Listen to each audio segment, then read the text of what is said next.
finally, let's make a map. So what I've done is I've just got rid of two of the items in roads just so that it is easier to see.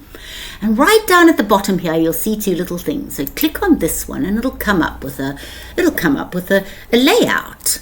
Now what we wanted to do is make sure it's a standard scale. So just do drop down 250,000. Then you go insert title. And I previously called it Gold Coast Parks, which is correct. You can adapt that, go change symbol. It's a real rigmarole to do the SynArcGIS, I may add. Advanced text, text background, properties. It's a real pain. We don't want a leader.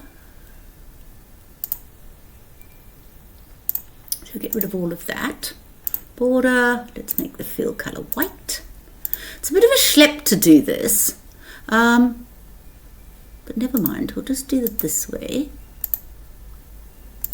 Okay, there's Gold Coast Parks. What we're also going to do is we're going to insert a north arrow. You can have as many choices as you like. There's a huge choice of arrows. That'll do. We'll pop him in there. Oops, that's a bit big. Maybe pop him down there. Plonk the arrow there. We can insert a scale bar. What is the scale? Let's look at the scale there. Let's find a nice interesting looking scale. That's a double alternating. Make sure you click on properties and that you've got kilometers. You don't want miles. You can change all sorts of things with the scale bar. So there's the scale bar there. Let's move our arrow there.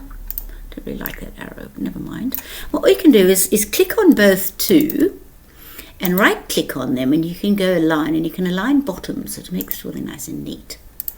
What you then can do as well is then you can add a legend, insert legend. And the legend shows all the layers that are currently selected on the map. Just go next.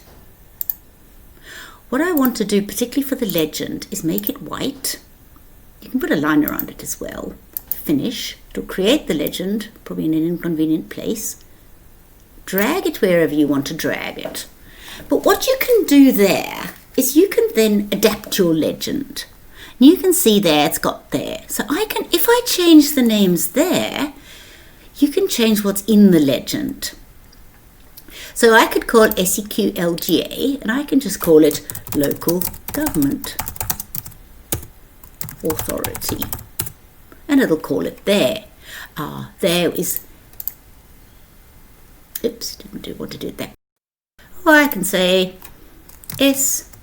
SA2, that's a bit confusing. Let's just call it something else.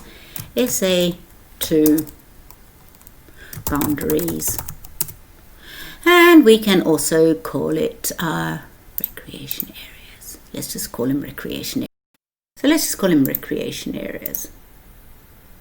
You can do it by opening properties as well, but we'll do it this way, it's easier. So there you can see it on there. So one thing we don't particularly like, SEQ rail.